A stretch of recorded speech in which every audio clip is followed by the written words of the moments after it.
What's going on with the Bengals? Trey Hendrickson remains a holdout. There's unprovoked shark attacks, and there's provoked shark attacks. Obviously, he's frustrated that the Bengals haven't offered him what he feels he deserves. Just to say the word respect, actions are speaking a lot louder in a different direction. They have no shot without him, and they're not going to develop Shemar Stewart the way they want to without him. The Cincinnati Bengals select Shemar Stewart. Shemar Stewart, he's now left in the midst of a contract dispute. I just decided not to sign those papers.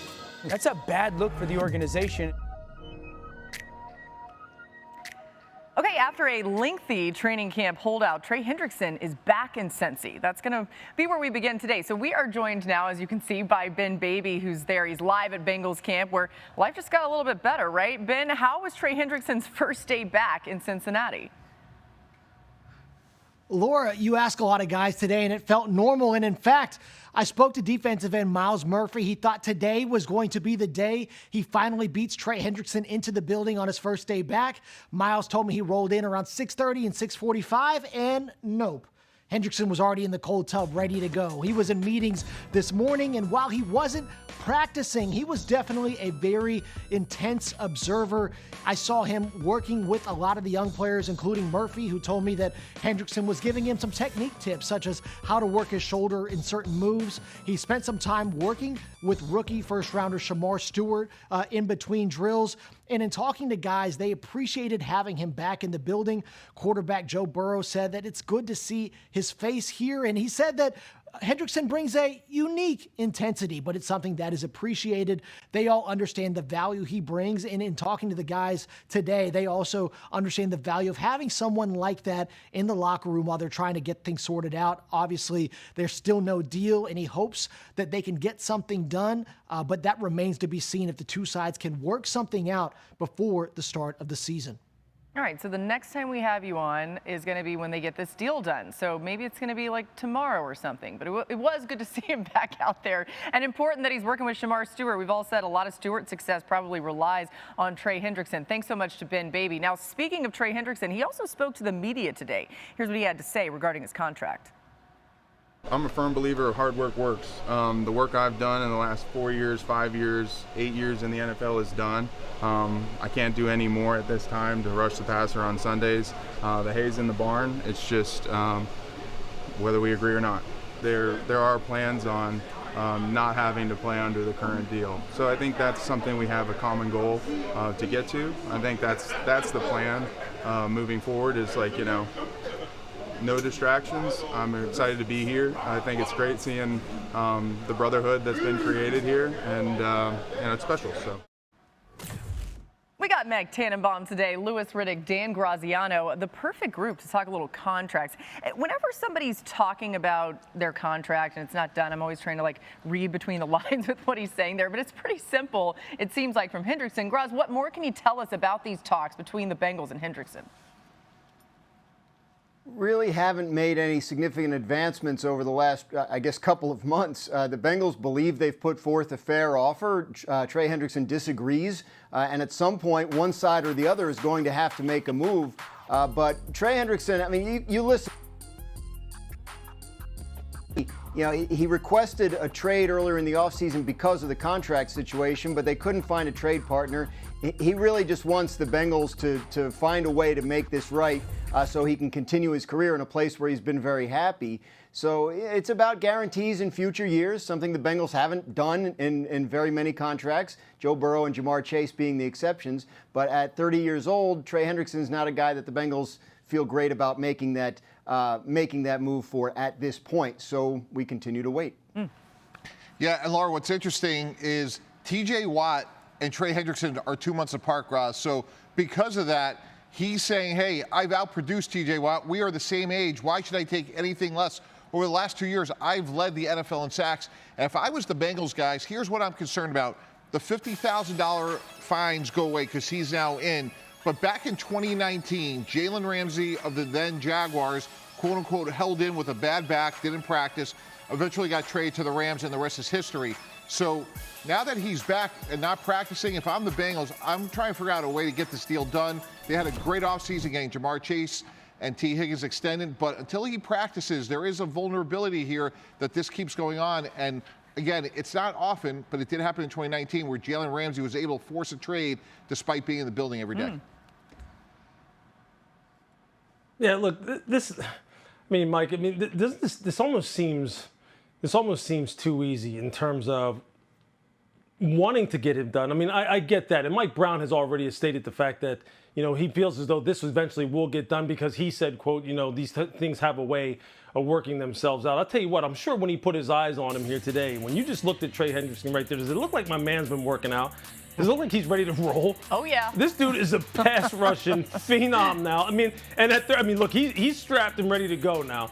And what's interesting about this is the fact that, look, I had this debate with Mad Dog on First Take earlier today when you're talking about guys who are already under contract and should they honor their contract versus, the teams being able to get out of conditional guarantees and, especially when it seems as though a contract becomes prohibitive to the salary cap and doesn't allow them to do the things they do. Like they can get out of contracts, but players shouldn't be asking for more money. Look, Trey Hendrickson, I said this earlier today, he has so far outperformed his current contract, that it's not even funny. And this whole thing about, being 30 years old and maybe them having a little bit of an issue with trying to project his future performance. Look, he doesn't have a significant injury history. He doesn't have, especially in the recent past, over the past 2 to 3 years, he doesn't have those ups and downs in terms of his production or his availability. So projecting forward, obviously Cincinnati has a lot more information than we do. I just don't find myself being someone who would be really uncomfortable with maybe making some exceptions for a guy like this who is so important to us getting to where we want to get to if we really value getting to that place. Go, Graz. So the concern is not about injury history or anything like that. It's about, at some point, does the play decline? And fundamentally about a front office that absolutely abhors the idea of guaranteeing money in future years in any contract they give out. That's a good reminder specific to Cincinnati. By the way, you heard Mike T mentioning TJ Watt. Myles Garrett and Watt, the only players with more sacks than Hendrickson since he joined the Bengals in 2021. His production cannot be denied.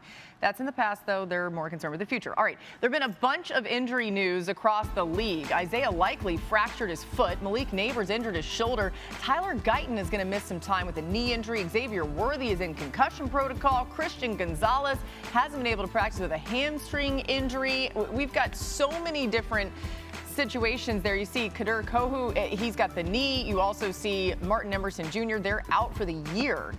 Those two, unfortunate. Now, one of those notable injuries being Baltimore tight end Isaiah Likely, who suffered a small fracture in his foot on the final play of Tuesday's practice. He's expected to miss some time, but could be back for the Ravens season opener against the Bills. If Likely misses significant time, though, it'll be a huge blow to that Ravens offense, right? Baltimore tight ends caught 18 touchdown passes, including 6 by Likely. That's the next closest team. The Steelers tight ends caught 10 touchdowns last year. So you see just how important he is, and there's so much that they do that relies on him. Graz, what's the severity, you think, of Likely's injury? He has to have surgery to repair it, and the expected recovery time is somewhere in like the 6-week range, from what I understand. That puts you right up against week 1. So obviously there's concern that they won't have him for week 1, possibly even for a couple of games in September, depending on how his recovery goes. So it's not a full season thing or anything like that, but it does look like there is a good chance that Likely will have to miss time. Yeah, Louis, how big of a loss do you think this is for Baltimore? Yeah, Laura, it's significant. He's a big part of their passing game. You look at his play time. Last year it was right around 59%, just below 60. Mark Andrews just above 60 at 61%. So you know that 12 personnel, 13 personnel packages, 1 running back, 3 tight ends, 2 tight ends. this is a big part of what they do. And passing out of that is a big part of what they do. Isaiah had 1 drop this year on 60 plus targets. He's a sure-handed guy. He is someone that has continued to progress during his time in Baltimore. So to not have him on the football field for any amount of time, considering what the expectations are for Baltimore in 2025, is a significant thing and one that bears watching for sure. Yeah, look, I think they got somewhat lucky from a standpoint that hopefully he could get back maybe by the start of the regular season. And not all injuries are the same from a standpoint. It's the same offensive coordinator, obviously the same quarterback. And to Lou's point, yes, they do want to play a lot of 12 personnel. It was at the 6th highest rate last year, and he had 58 targets. But if you're going to miss time, you want it with a veteran and an incumbency, which is what they have. The other interesting part of this is Isaiah Likely's in the last year of his contract. We just went through Trey Hendrickson's situation. So I've dealt with players who have been injured in this situation. It's not ideal. I'm sure Isaiah Likely will say the right things, but of course that has to be in the back of his mind that, hey, if I have this great year going to the last year of my deal, which he could still have. Again, we're sitting here, we're still in July. There's a long way to go. So again, not ideal, but this is something I believe they can overcome. Yeah, definitely. All right, we'll keep an eye on that for sure. A lot of injuries, though, popping up through camp. You hate to see that. We've got a lot more coming your way. But first, how about this incredible moment? The reactions of these Baltimore Ravens fans, a lot of them kids, when Lamar went past. They're not washing those hands anytime soon. I wouldn't recommend it. You gotta celebrate when you get to touch the hand of greatness. So fun to see all the kids that are out of the camps across the league. Yeah, let's see it one more time. They loved it.